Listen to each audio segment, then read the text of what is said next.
Good morning friends. അപ്പോൾ നമ്മുടെ നമുക്ക് ഫിഫ്ത്ത് സ്റ്റാൻഡേർഡിലെ മാത്സ് തുടങ്ങിയാലോ? ഉം.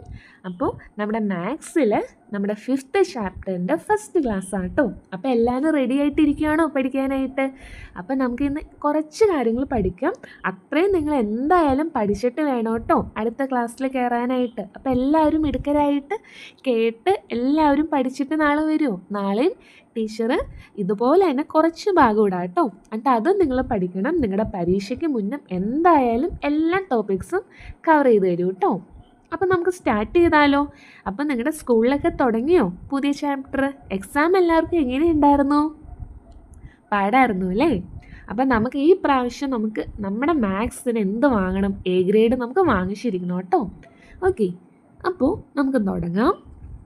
നമ്മുടെ ഫിഫ്ത്ത് ചാപ്റ്ററേ പാർട്ട് നമ്പർ, അതിനെപ്പറ്റിയാട്ടോ നമ്മൾ പഠിക്കുന്ന പാർട്ട് നമ്പർ. നമുക്ക് നോക്കാം കേട്ടോ എന്താണ് ഈ സംഭവം, നമുക്കൊന്ന് നോക്കണം അല്ലേ?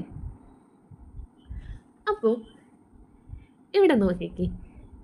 ഇപ്പോൾ നമ്മുടെ വീട്ടിൽ നിങ്ങളും ഉണ്ടാവും, നിങ്ങൾക്കൊരു ബ്രദറോ സിസ്റ്ററോ കാണുമായിരിക്കും അല്ലേ? അപ്പം നിങ്ങളുടെ പേരൻസ് നല്ല എന്താണ്, അല്ലെങ്കിൽ നിങ്ങളുടെ ഇപ്പോൾ അമ്മ നല്ല ചൂടുള്ള ഒരു ദോശ ഉണ്ടാക്കി, ഒരു ദോശയായിട്ട് ഉണ്ടാക്കിയോളൂ. അപ്പോൾ അമ്മ എന്ത് ചെയ്യും? ആ ദോശ നിങ്ങൾക്കും നിങ്ങളുടെ ബ്രദറിനോ സിസ്റ്ററിനോ തുല്യമായിട്ട് ഈക്വലായിട്ട് ഡിവൈഡ് ചെയ്യൂലേ? അല്ലെങ്കിൽ നിങ്ങൾ എന്നെ പറയും, അമ്മ എന്തേ അനിയന് കൂടുതൽ കൊടുത്തു, എനിക്ക് കുറച്ചോ തന്നോളൂ എന്നൊക്കെ കംപ്ലൈൻറ്റ് പറയത്തില്ലേ? അപ്പോൾ എന്ത് ചെയ്യും അമ്മ? ആ ദോശേനെ ഈക്വലായിട്ട് ഡിവൈഡ് ചെയ്യൂലേ? അപ്പോൾ ഇതുപോലെ ദോശേനെ എന്ത് ചെയ്തു? ഈക്വലായിട്ട് ഡിവൈഡ് ചെയ്തു. ഇത് നിങ്ങൾക്ക്, ഇത് നിങ്ങളുടെ ബ്രദറിനോ സിസ്റ്ററിനോ. അപ്പോൾ ഈക്വലായിട്ടല്ലേ ഡിവൈഡ് ചെയ്തേക്കുന്ന, മനസ്സിലായോ? ഇനി ഇപ്പോഴേ നിങ്ങളുടെ അച്ഛൻ പുറത്തു പോയിട്ട് വന്നപ്പോൾ ഒരു വലിയ മഞ്ച് വാങ്ങിച്ചുകൊണ്ടെന്നേ. അപ്പോൾ മഞ്ച് നിങ്ങൾക്കും നിങ്ങളുടെ ബ്രദറോ സിസ്റ്ററിനോ എന്താ അച്ഛൻ എന്തായിട്ട് മുറിക്കും? ഈക്വലായിട്ട് മുറിക്കൂലേ? അപ്പോൾ അല്ലെങ്കിൽ അവിടെ എന്താ ഒരു ബഹളം നടക്കൂലേ? അപ്പോൾ ഇത്രയും ഭാഗം ഒരാൾക്ക് കൊടുത്തു, ഇത്രയും ഭാഗം എന്താണ് ഒരാൾക്ക് കൊടുത്തു, കറക്റ്റ് പകുതി ആയിട്ട് മുറിക്കൂലേ? അപ്പോൾ പകുതി.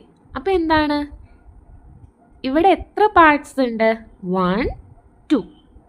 അപ്പോൾ ഈ പാർട്ട്, ഈ ബ്ലൂ ഷെയ്ഡ് ചെയ്ത പാർട്ടില്ലേ, അതെന്ന് പറയുന്നത് എന്താണ്? ആ 2 പാർട്സിലെ ഒരു ഭാഗം, അതായത് 1/2. മനസ്സിലായോ? അപ്പോൾ ഇതോ 1/2. അങ്ങനെയാണ് അവന്മാരുടെ പേര്. മനസ്സിലായോ? ഇനിയിപ്പോൾ ഇവിടെ നോക്കിക്കേ, ഇവിടെ എത്ര പാർട്സ് ഉണ്ട്? 1, 2. ഓക്കെ, അപ്പോൾ ഈ പാർട്ട് എന്താണ്? 1/2. ഈ പാർട്ടോ 1/2. മനസ്സിലായോ? ഇനി ഇവിടെ നോക്കിക്കേ, നെക്സ്റ്റ് ഒരു ബിസ്ക്കറ്റാണെന്ന് വിചാരിച്ചോട്ടോ. ബിസ്ക്കറ്റും എന്തായിട്ട് മുറിക്കണം? 2ആയിട്ട് മുറിക്കണം. അതും ഈക്വലായിട്ട് വേണമല്ലേ മുറിക്കാനായിട്ട്? അപ്പോൾ ഈക്വലായിട്ട് മുറിച്ചു. അപ്പോൾ എത്ര പാർട്സ് ഉണ്ട്? 1, 2. ഈ പാർട്ട് എന്താണ്? ആ 2 പാർട്സിൽ ഒരാളാണ് ഇവൻ. അപ്പോൾ 1/2. ഇതോ 2 പാർട്സിൽ ഒരാളാണ്, 1/2, പകുതി. ഓക്കെ, ഇനി ഇവിടെ നോക്കിക്കേ, ഇതും ഇതുപോലെ തന്നെ എന്താണ്, നമ്മൾ 2ആയിട്ട് മുറിച്ചു, പകുതി പകുതിയായിട്ട്. പകുതി അതായത് 2 പാർട്സിൽ ഒരു ഭാഗം 1/2. ഇതോ 1/2. ഇപ്പം നിങ്ങൾക്ക് മനസ്സിലായോ? ഇനിയിപ്പോഴേ നിങ്ങളുടെ വീട്ടിൽ ഇപ്പോൾ ഒരു എന്താണ് നല്ല മധുരമുള്ളൊരു ദോശ ഉണ്ടാക്കി. അപ്പോൾ അച്ഛന്, അമ്മയ്ക്ക്, നിങ്ങൾക്ക്, പിന്നെ നിങ്ങളുടെ ബ്രദറിനോ സിസ്റ്ററിനോ. അപ്പോൾ 4ആയിട്ട് ഡിവൈഡ് ചെയ്യണ്ടേ? 4 ഈക്വൽ പീസസ് ആയിട്ട് ഇവിടെ ഡിവൈഡ് ചെയ്തേക്കുക. മനസ്സിലായോ? ഇതൊരാൾക്ക്, ഇതിപ്പോൾ അച്ഛന്, ഇത് അമ്മയ്ക്ക്, ഇത് നിങ്ങൾക്ക്, ഇത് നിങ്ങളുടെ സിസ്റ്ററിന്. അപ്പോൾ 4 ഈക്വൽ പീസസ് ആക്കിക്കോ, അല്ലെങ്കിൽ അവിടെ എന്താ ഒരു ബഹളം ഉണ്ടാവൂലേ? അപ്പോൾ ഇതെന്താ, ടോട്ടൽ എത്ര പാർട്സ് ഉണ്ട്? 1, 2, 3, 4. അപ്പോൾ ഈ പാർട്ട് എന്താ? 1/4. മനസ്സിലായോ? ഈ പാർട്ട് എന്താ? 1/4. ഇതോ 1/4. ഇതോ 1/4. ഈ 4 പാർട്സിലെ ഒരു ഭാഗം അല്ലെങ്കിൽ 4 പാർട്സിലെ ഒരു പാർട്ടാണ് ഇത് 1/4. ഇനിയില്ലേ നമ്മുടെ ഈ പാർട്ടും കൂടി ആഡ് ചെയ്ത് എന്താ കിട്ടുക? അതായത് 1/2 പ്ലസ് 1/4 പ്ലസ് 1/4 ആഡ് ചെയ്യുമ്പോൾ എന്താ കിട്ടുക? 1 + 1 2, 4 + 4 ചെയ്യാൻ പറ്റുമോ? ഇപ്പോൾ കുറേ നേരം 8 ഒക്കെ പറഞ്ഞവരുണ്ട്. ഡിനോമിനേറ്റർ സെയിം അല്ലേ? അത് അങ്ങനെ തന്നെ എഴുതാം, 2/4. അപ്പോൾ ഇതെന്താണ്? 2/4 ആണ്. മനസ്സിലായോ? ഈ 2/4നെ നമുക്ക് കുഞ്ഞനാക്കാം. എങ്ങനെയാണെന്നോ? ഈ 2വിനെ നമ്മൾ 2 വെച്ച് ഡിവൈഡ് ചെയ്യും, 4നെ 2 വെച്ച് ഡിവൈഡ് ചെയ്യും. 2വിനെ 2 വെച്ച് ഡിവൈഡ് ചെയ്ത് എന്താ കിട്ടുക? ഒരു സംഖ്യേനെ ആ നമ്പർ വെച്ച് തന്നെ ഡിവൈഡ് ചെയ്യുമ്പോൾ 1 കിട്ടുക. ഓക്കെ, 1 ഡിവൈഡ് ബൈ 4നെ 2 വെച്ച് ഡിവൈഡ് ചെയ്യുമ്പോൾ എന്താ കിട്ടുക? 2. അപ്പോൾ 2/4 എന്ന് എഴുതിയാലും ശരിയാ, 1/2 എന്ന് എഴുതിയാലും ശരിയാ. അപ്പം നിങ്ങൾക്ക് മനസ്സിലായോ? ഇനി ഞാൻ പറയട്ടെ. ഇനി ഇതുപോലെ തന്നെ ഒരു മഞ്ച് നമുക്ക് 4 ആക്കി മുറിക്കണം. ഓക്കെ, അച്ഛന്, അമ്മയ്ക്ക്, നിങ്ങൾക്ക്, സിസ്റ്ററിന്. അപ്പോൾ ഈ ഭാഗം എന്താണ്? എത്ര പാർട്സ് ഉണ്ട്? 1 2 3 4. Very good. ഇനി ഇതെന്തോരുവാ? 4 പാർട്സിൽ ഒരു ഭാഗമല്ലേ ഇത്? അപ്പോൾ 1/4 ഇതോ, 1/4 ഇതോ, 1/4 ഇതോ, 1/4. ഇനി ഈ പാർട്ടും കൂടി എത്ര കിട്ടുക? അതായത് 1/4 പ്ലസ് 1/4 എന്താ? 1 + 1 2, 4 അങ്ങനെ തന്നെ എഴുതി. 2/4 എന്താണെന്ന് നമ്മൾ നേരത്തെ പഠിച്ചേ? 1/2. മനസ്സിലായോ? അല്ലെങ്കിൽ നിങ്ങൾ 2/4 വരെ എഴുതി വെച്ചാൽ മതി കേട്ടോ. ഓക്കെ ആണോ? അപ്പോൾ പരീക്ഷയ്ക്ക് ഇങ്ങനെ ചോദിക്കും. അതായത് ഇതുപോലെ പടം തന്നിട്ടേ ഈ കളർ ചെയ്ത ഭാഗം എന്തോരമായിട്ടായിരിക്കും ചോദിക്കുക. അപ്പോൾ നിങ്ങൾ നോക്കണം ഇവിടെ എത്ര പാർട്സ് ഉണ്ട്? 1 2 3 4. ഈ ഒരു പാർട്ട് എന്താ? 1/4. ഈ ഒരു പാർട്ട് എന്താ? 1/4. അപ്പോൾ മൊത്തം ചോദിച്ച് എന്ത് ചെയ്യണം? പ്ലസ് ചെയ്യണം. ഓക്കെ ആണോ? ഇനി നമുക്ക് ഇപ്പോൾ നിങ്ങളുടെ വീട്ടിൽ ഇപ്പം എന്താ? അച്ഛൻ, അമ്മ, നിങ്ങൾ, നിങ്ങളുടെ ബ്രദർ, ഇനി ഞാനും എൻ്റെ ഒരു 3 ഫ്രണ്ട്സും കൂടി വന്നു. അപ്പോൾ ടോട്ടൽ 8 പേരുണ്ട് കേട്ടോ. അപ്പോൾ നിങ്ങളുടെ വീട്ടിലൊരു ദോശ ഉണ്ടാക്കി വെച്ചേക്കുക. അപ്പം ഞങ്ങൾക്ക് എല്ലാവർക്കും അല്ലെങ്കിൽ നമുക്ക് എല്ലാവർക്കും കൂടി ഈക്വലായിട്ട് ഡിവൈഡ് ചെയ്തു. എത്ര പീസസ് ആയിട്ട് ഡിവൈഡ് ചെയ്തു? 8 പീസസ് ആയിട്ട് ഡിവൈഡ് ചെയ്തു ഇല്ലേ? അപ്പോൾ ഈ പീസ് എന്തോരാ? നമ്മുടെ 8 പാർട്സിൽ ഒരു ഭാഗമല്ലേ? 1/8. ഇതോ 1/8. ഇതോ 1/8. ഇതും 1/8. ഇതും 1/8. ഇതും 1/8. ഇതും 1/8. ഇതും 1/8. ഓക്കെ ആണോ? അപ്പോൾ ഇത്രയും ഭാഗം ആഡ് ചെയ്താൽ എത്ര കിട്ടും? 1/8 + 1/8 + 1/8 + 1/8 എത്രയാ? 1/8 + 1/8 + 1/8 + 1/8 എത്രയാ? 1 + 1 + 1 + 1 is 4/8. അങ്ങനെ തന്നെ എഴുതി വെച്ചു.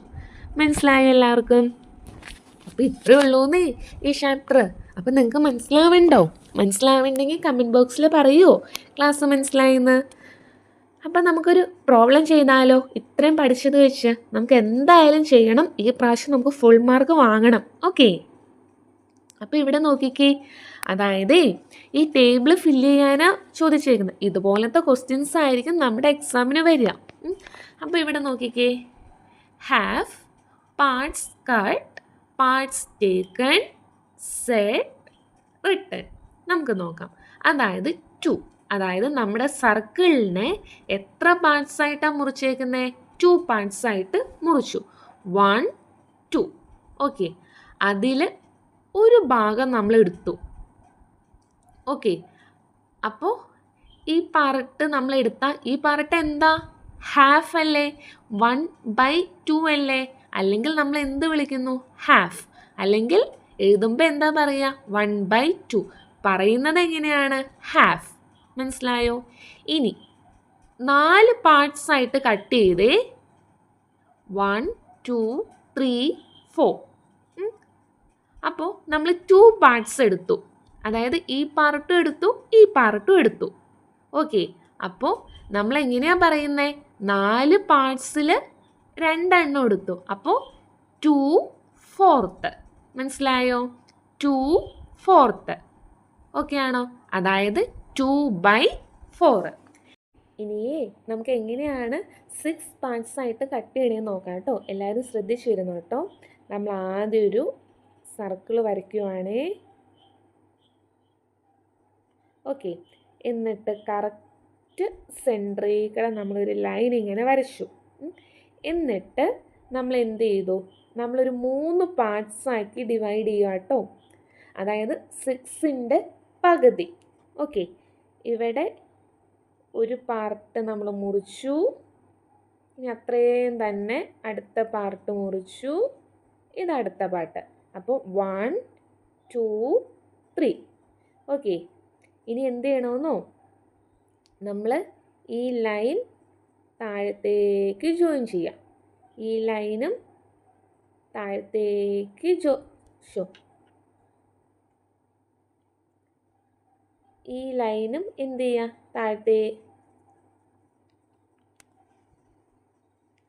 ഈ ലൈനും താഴത്തേക്ക് ജോയിൻ ചെയ്യാം. അപ്പോൾ 1 2 3 4 5 6. നമ്മൾ 6 പാർട്സ് ആയിട്ട് മുറിച്ചില്ലേ? ഇനി ഹാഫ് വരാൻ എത്ര ആഡ് ചെയ്യണം? ഈ പീസ് ആഡ് ചെയ്യണം, ഈ പീസ് ആഡ് ചെയ്യണം, ഈ പീസ് ആഡ് ചെയ്യണം. ഹാഫ് വരാൻ കറക്റ്റ് പകുതിയാക്കാൻ വേണ്ടി. കറക്റ്റ് പകുതി എന്ന് വെച്ചാൽ ഇത്രയല്ലേ? ഇത്രയും ഭാഗമല്ലേ കറക്റ്റ് പകുതി അല്ലേ? അപ്പോൾ കറക്റ്റ് പകുതിയാക്കാൻ ഈ പീസ് ആഡ് ചെയ്യാം, ഈ പീസ് ആഡ് ചെയ്യാം, ഈ പീസ് ആഡ് ചെയ്യാം. ഈ പീസ് എന്ന് വെച്ചാൽ എന്താ? 1 2 3 4 5 6. അപ്പോൾ 1/6 1/6 1/6. 1/6 പ്ലസ് 1/6 പ്ലസ് 1/6 എത്രയാ? യെസ്, 3/6. അപ്പോൾ ഇവിടെ എത്ര പാർട്സ് എടുത്തു? 1 2 3. അപ്പോൾ ഇവിടെ 3. നമ്മൾ 3/6 എങ്ങനെയാണ് പറയുന്നേ? 3/6 എങ്ങനെയാണ് പറയുന്നേ? 3/6. 3/6. മനസ്സിലായോ?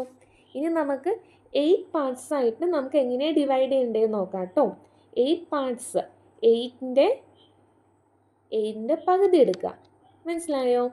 അപ്പോൾ 8ൻ്റെ പകുതി എടുത്തിട്ട് വേണം എന്ത് ചെയ്യാനായിട്ട്? നമ്മൾ സർക്കിൾ വരയ്ക്കാനായിട്ട്. ഓക്കെ ആണോ? അപ്പോൾ എങ്ങനെയാ? ആദ്യം നമ്മളൊരു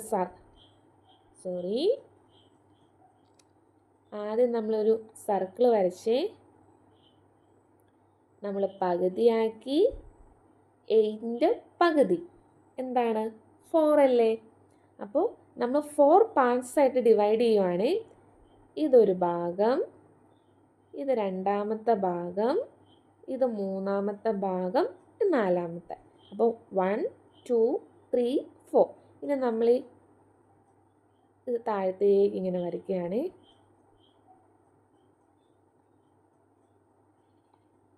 ഓക്കെ, അപ്പോൾ ഇതൊരു ഭാഗം, ഇതൊരു ഭാഗം, ഇതൊരു ഭാഗം, ഇതൊരു ഭാഗം, ഇതൊരു ഭാഗം, ഇതൊരു ഭാഗം, ഇതൊരു ഭാഗം, ഇതൊരു ഭാഗം. ഓക്കെ, അപ്പോൾ നിങ്ങൾ വരയ്ക്കുമ്പോൾ നീറ്റായിട്ട് വരയ്ക്കണം കേട്ടോ. ഇതിപ്പോൾ സ്കെയിലൊന്നും ഇല്ലാണ്ട് വരച്ചുകൊണ്ട് എങ്ങനെ ഇരിക്കുന്നത് കേട്ടോ. അപ്പോൾ ഹാഫ് ആവണ എങ്ങനെയാണ്? കറക്റ്റ് ഹാഫ് എന്ന് പറയുന്നത് എന്തോരാ? ഇത്രയല്ലേ? അല്ലേ? ഇത്രയല്ലേ ഹാഫ്? ഈ ഹാഫ് കൂടുന്നത് ഈ പാർട്ട്, ഈ പാർട്ട്, ഈ പാർട്ട്, ഈ പാർട്ട് കൂടുന്നതല്ലേ? ഓക്കെ, അപ്പോൾ എത്ര പാർട്സ് എടുത്തു? 1 2 3 4 പാർട്സ് എടുത്തു ഇല്ലേ? ഓക്കെ, ഇവിടെ ഇത് എഴുതിയത് വിട്ടുപോയല്ലോ. 3/6. അപ്പോൾ 3/6. ഇവിടെ 4 പാർട്സ്. അപ്പോൾ ഇതെന്താണ്? 1/8 1/8 1/8 1/8. 1/8 പ്ലസ് 1/8 പ്ലസ് 1/8 പ്ലസ് 1/8 എത്രയാണ്? 4/8. ഇതിനെ എങ്ങനെയാണ് പറയുന്നത്? 4/8. 4/8. മനസ്സിലായോ? 4/8. ഈ നമ്പർ ആദ്യം വായിക്കുക, എന്നിട്ട് ഇത് ത് എന്നുള്ള ഇതിൽ എഴുതുക. 8th, 6th, 5th, 4th അങ്ങനെ എഴുതുക. അപ്പോൾ നിങ്ങൾക്ക് മനസ്സിലായോ? അപ്പോൾ ഈ 1/2, 2/4, 3/6, 4/8 ഒക്കെ എന്താണ്? 1/2 ആ. നമ്മൾ ഇതിനെ 2നെ 2 വെച്ച് ഡിവൈഡ് ചെയ്യുന്നു, 4നെ 2 വെച്ച് ഡിവൈഡ് ചെയ്താൽ 2നെ 2 വെച്ച് ഡിവൈഡ് ചെയ്താൽ 1, 4നെ 2 വെച്ച് ഡിവൈഡ് ചെയ്താൽ 2. ഇനി ഇവിടെയാണെങ്കിൽ 3നെ 3 വെച്ച് ഡിവൈഡ് ചെയ്താൽ ഒരേ നമ്പറിനെ ആ നമ്പർ വെച്ച് ഡിവൈഡ് ചെയ്താൽ 1, 6നെ 3 വെച്ച് ഡിവൈഡ് ചെയ്താൽ എന്ത് കിട്ടും? 2. അപ്പോൾ ഇവിടെയും 1/2. ഇനി 4നെ 4 വെച്ച് ഡിവൈഡ് ചെയ്താൽ 1, 8നെയും 4 വെച്ച് ഡിവൈഡ് ചെയ്താൽ എന്താണ്? 2. അപ്പം നിങ്ങൾ ഇത് മനസ്സിലാക്കി വെച്ചാൽ മതി. 1/2 ആണെന്നുള്ള കാര്യം മനസ്സിലാക്കി വെച്ചാൽ മതി. ഇത് നിങ്ങൾ പഠിച്ചു വെക്കണം കേട്ടോ. ഇതുപോലെ ആയിരിക്കും പരീക്ഷയ്ക്ക് വരിക. ഓക്കെ ആണോ? അപ്പോൾ എല്ലാവരും മടുത്തു പോയോ? അപ്പോൾ ഇത്രയും കാര്യങ്ങൾ നിങ്ങൾ നോട്ട് എഴുതി വയ്ക്കുക, കറക്റ്റായിട്ട് പഠിക്കുക. എന്തെങ്കിലും ഡൗട്ട് ഉണ്ടെങ്കിൽ കമൻസിൽ പറയാം കേട്ടോ. ടീച്ചർ ആൻസർ ചെയ്ത് തരും. പിന്നെ നിങ്ങൾക്ക് ക്ലാസ് മനസ്സിലാവുന്നുണ്ടെങ്കിൽ നിങ്ങൾ ക്ലാസ്സിൻ്റെ കമൻറ്റ് ബോക്സിൽ പറയുമോ നല്ല ക്ലാസ് ആയിരുന്നു എന്ന്. അപ്പോൾ എല്ലാവരും ഹാപ്പി ആയിട്ടിരിക്കുക. നാളെ നമ്മൾ അടുത്ത ക്ലാസ്സായിട്ട് വരും. ഓക്കെ, അപ്പോൾ ഇതനുസരിച്ച് നിങ്ങൾ പഠിച്ചു പോകണം കേട്ടോ. Okay, thank you.